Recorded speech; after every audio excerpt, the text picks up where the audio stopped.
This channel does not promote any violent, harmful, or illegal activities. All content provided by this channel is meant for an educational purpose only. আর এই মুহূর্তে যে খবরে নজর রাখবো, বাংলায় সংখ্যালঘুদের নিয়ে ভিন্ন অবস্থান শুভেন্দু অধিকারী এবং শ্রমিক ভট্টাচার্য। শ্রমিক ভট্টাচার্য তার বক্তব্য যে বাংলার সংখ্যালঘুদের তিনি একেবারে আবেদন করছেন যে এই আমাদের চেনা রাজ্য পশ্চিমবঙ্গ যেমন চিন্তাম এটা সেই চেনা রাজ্য নয়, আমরা এরকম ছিলাম না, আমরা একসঙ্গে হিন্দু মুসলমান একসঙ্গে স্কুলে স্কুলে সরস্বতী পুজো করতাম। বাংলায় বিভাজনের রাজনীতি বন্ধ করতে হবে, আর তার জন্য সংখ্যালঘু সম্প্রদায়কে এগিয়ে আসতে হবে আবেদন শ্রমিক ভট্টাচার্যর। এই পশ্চিমবঙ্গ আমাদের পশ্চিমবঙ্গ নয়, আমাদের চেনা প্রদেশ নয়, এটা আমাদের চেনা রাজ্য নয়, আমরা এরকম ছিলাম না। এখানে হিন্দু মুসলমান একসঙ্গে স্কুলে সরস্বতী পুজো করতো, ফল কাটতো। সরস্বতী পূজা করতে দিলে নবী দিবস পালন করতে দিতে হবে তা নিয়ে সংঘর্ষ হয়ে স্কুল বন্ধ হয়ে যাচ্ছে, এই পরিস্থিতি ছিল না। যারা এই শূন্য বিতর্কে জড়িয়ে পড়েছেন,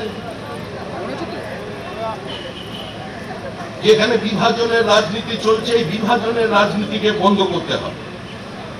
আর বিভাজনের রাজনীতি বন্ধ করবার দায়িত্ব শুধু একা একটা রাজনৈতিক দলের নয়, আরেকটা সমাজের। তাদেরও এগিয়ে আসতে হবে, না হলে এই বাংলাটা আপনার থাকবে না। এই কথা বলার আগে নিজের দলের যে নেতা আছে একজন শুভেন্দু অধিকারী, তাকে জিজ্ঞাসা করতে বলুন, যে প্রতিদিন বলে সংখ্যালঘুদের ছুঁড়ে ফেলে দেব, সংখ্যালঘু মানে সমাজ বিরোধী, সংখ্যালঘু মানে খুনি, তাদের মুখে এইসব কথা মানায় না। আসলে এটা হচ্ছে নাটক। শ্রমিক ভট্টাচার্য নতুন সভাপতি হয়েছেন, কিন্তু উনি এই ধরনের কথা বলছেন, আসলে এটা এদের মুখ আর মুখোশটা আলাদা। বিজেপির নতুন রাজ্য সভাপতি যখন সংখ্যালঘুদেরও এগিয়ে আসার বার্তা দিচ্ছেন, আহ্বান জানাচ্ছেন, তখন কিন্তু পুরনো অবস্থানে অনড় রয়েছেন রাজ্যের বিরোধী দলনেতা শুভেন্দু অধিকারী। তার অভিযোগ, বাংলায় হিন্দুদের সংখ্যা কমছে, আর কয়েকদিন পর সংবিধান থেকে ধর্মনিরপেক্ষ শব্দটা বাদ দিতে হবে, বাংলায় শরিয়ত আইন চালু হবে বলছেন রাজ্যের বিরোধী দলনেতা শুভেন্দু অধিকারী। দ্বিতীয়ত, সেদিন 58 জন হিন্দু আইনসভার সদস্য বাংলা দিয়েছিল। আজকে হিন্দুরা কোথায়? 1951 সেন্সাসে 85% হিন্দু সম্বলিত এই পশ্চিমবঙ্গ আজকে হিন্দু সংখ্যা 67-তে নেমে গেছে পার্সেন্টে।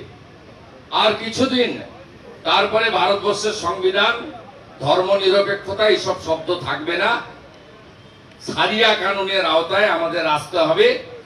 তাই উনি যা দিয়ে গেছেন রক্ষা করার দায়িত্বটা আমাদের বাঙালি হিন্দুদেরকে নিতে হবে, এইটুকু আমি উনার চরণতলে দাঁড়িয়ে বলতে পারি। তাই সাধু সাবধান, যদি সবাই ঐক্যবদ্ধ হয়ে উনার আদর্শ এখানে প্রতিষ্ঠা করতে পারি, তাহলে বহুজন সুখায় বহুজন হিতায়, গীতার যে বাণী, সেটা আমরা রক্ষা করতে পারবো সবাই। শ্রমিক শুভেন্দু দ্বিচারিতা করছেন, বাংলায় সংখ্যালঘুদের ঘৃণা করে বিজেপি, আক্রমণে তৃণমূল মুখপাত্র অরূপ চক্রবর্তী। উনি এখন রাবড়ি পলিটিক্স শুরু করেছেন। রাবড়ি পলিটিক্স মানে দেখবেন নিচ থেকে গরম করা হয় আর উপর থেকে ঠান্ডা করা হয়। শুভেন্দু অধিকারী আর ওনার কথার মধ্যে কি কোনো রকম পার্থক্য নেই। অর্থাৎ এই যে সুবিধাবাদ, এই যে দ্বিচারিতা, এই যে ধান্দাবাজি, আরে ভাই, বিজেপি সংখ্যালঘুদের ঘৃণার চোখে দেখে, সেটা প্রকাশ্যে বলে শুভেন্দু অধিকারী। যে নেতা লিডার অফ অপোজিশন বলে মুসলমান বিধায়কদের চ্যাংদোলা করে বের করে দেব, তার দলের নেতা হয়ে এখন শ্রমিক ভট্টাচার্য ইনক্লুসিভ পলিটিক্সের কথা বলছেন। হিম্মত হবে শুভেন্দুর বক্তব্যকে কন্ডেম করার? উল্টে বলছেন যে ওনারা লিডার অফ অপোজিশনের বক্তব্যে নাকি কোনো দ্বিমত নেই। এই যে রাজনৈতিক সুবিধাবাদ, রাজনৈতিক ধান্দাবাজি ছত্রে ছত্রে সামনে চলে আসছে। কট্টর হিন্দুত্বের লাইনে বাংলায় লাভ হবে না, সেটা বুঝতে পেরেছে বিজেপি, আর তাই সংখ্যালঘুদের আহ্বান জানাচ্ছেন, বলছেন অধীর চৌধুরী। বিজেপি নেতৃত্ব এই মুহূর্তে বাংলায় বুঝতে পেরেছে যে শুধুমাত্র কট্টর হিন্দুবাদী কথা বলে হয়তো তাদের ইচ্ছা পূরণ হবে না। তাই তারা চেষ্টা করছে এই ধরনের সংখ্যালঘু সম্প্রদায়ের মানুষকে কোনো রকমে যাকে বলে মানানোর চেষ্টা করছে। সেটা তাদের রাজনৈতিক কৌশল হতে পারে, কিন্তু তাদের মূল যে আদর্শ, তাদের যে মূল যে ভাব, তাদের যে মূল পার্টির যে লক্ষ্য, সেই লক্ষ্য ভারতবর্ষে হিন্দু রাষ্ট্র প্রতিষ্ঠা করা। আর সেই হিন্দু রাষ্ট্রে মুসলমানরা অবশ্যই দ্বিতীয় শ্রেণীর নাগরিক হবে। এদিকে আজ শ্যামাপ্রসাদ মুখোপাধ্যায়ের জন্মদিনে সেই জন্মদিনে জ্যোতি বসুর প্রশংসা করতে শোনা যাচ্ছে বিজেপি রাজ্য সভাপতি শ্রমিক ভট্টাচার্যকে। 1947-এর 20শে জুন পশ্চিমবঙ্গ গঠনে শ্যামাপ্রসাদের প্রস্তাবে সায় দিয়েছিলেন জ্যোতি বসু। বাঙালির অস্মিতা রক্ষার জন্য দলের অবস্থানের বিরুদ্ধে গিয়ে ভোট দিয়েছিলেন জ্যোতি বসু। রাজ্য হিসেবে পশ্চিমবঙ্গ তৈরিতে জ্যোতি বসুর অবদান স্মরণ করে মন্তব্য বিজেপি রাজ্য সভাপতি। 1947-এর 20শে জুনের জ্যোতি বসু, যিনি পরিস্থিতির কারণে, বাঙালির অস্মিতা রক্ষার কারণে, প্রগতিশীল মুসলমানের, ভারতীয় মুসলমানের অধিকার রক্ষার কারণে, মৌলবাদ মুক্ত একটা রাজ্য গঠনের কারণে নিজের মতাদর্শকে দূরে সরিয়ে রেখে, নিজের দলের ঘোষিত অবস্থানকে দূরে সরিয়ে রেখে শ্যামাপ্রসাদের আনা প্রস্তাবে তিনি ভোট দিয়েছিলেন। আজকেও যদি জ্যোতি বসু জীবিত থাকতেন, তিনিও হয়তো আজকে বলতেন এর পায়ে দিয়ে আমাদের বেরিয়ে আসতেন। সেটাই শ্যামাপ্রসাদ মুখার্জির প্রাসঙ্গিকতা। জ্যোতি বসুর অবদান এটা আন্তর্জাতিক ভাবেও যারা খোঁজ রাখেন বাংলা সম্পর্কে তারা কেউ অস্বীকার করতে পারেন না। জ্যোতিবাবুর প্রয়াণের পর দেখেছেন জাতীয় নেতারা কেন বিদেশের নেতারা পর্যন্ত এসেছেন এবং কার্যত শোক জ্ঞাপন করেছেন। কি কারণে? এটা না বুঝবার কোনো কারণ নেই। সারা দেশ জানে, কখনো এক এক মুখে বলবেন, কখনো আর এক মুখে বাতিল করবেন। আর বোধহয় এটা বুঝতে পারছে যে মানুষের মধ্যে বিজেপির গ্রহণযোগ্যতা ক্রমশ কমছে, সেই কারণে নিজেদের প্রাসঙ্গিকতা ধরে রাখার জন্য জ্যোতি বসুকে কখনো কখনো তো স্মরণ করতে হয়। এটা কনফিউজ করার মনোভাব কিনা দেখে নেওয়া দরকার। এদিকে 24শে লোকসভা ভোটে বিস্ফোরক অভিযোগ করছেন রাজ্য বিরোধী দলনেতা শুভেন্দু অধিকারী। লোকসভা ভোটের প্রতি দফায় 4 থেকে 5,000 ক্যামেরা দুবার করে বন্ধ করা হয়েছিল। ভোটার কারচুপির ইঙ্গিত করে অভিযোগ শুভেন্দু অধিকারী। 26-এর ভোটে শুধু নন্দীগ্রাম নয়, ভবানীপুরেও হারাবো, মুখ্যমন্ত্রীকে চ্যালেঞ্জ শুভেন্দু।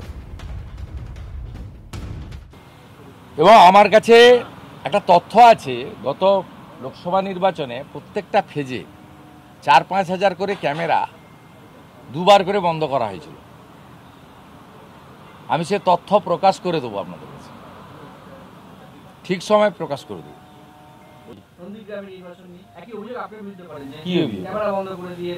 আমি বন্ধ করবো? ক্যামেরা তো আইপ্যাকের হাতে থাকে।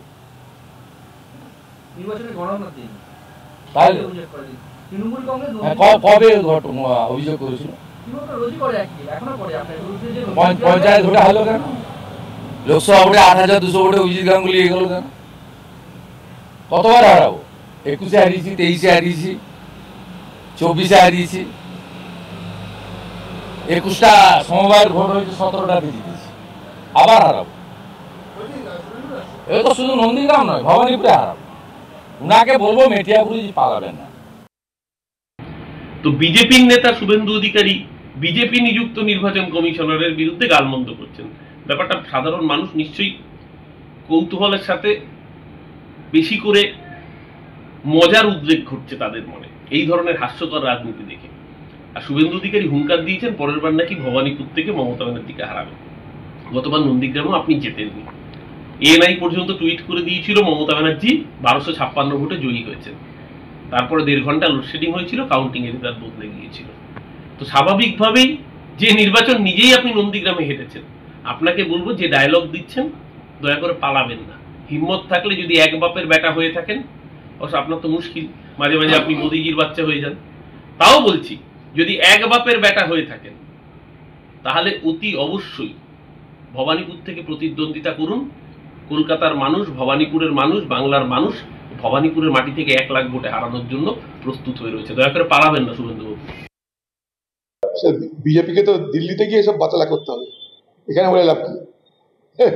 ইলেকশন কমিশন দপ্তর দিল্লিতে, সেখানে গিয়ে প্রতিবাদ করুন, এখানে সব বাতলা মেরে লাভ কি আছে?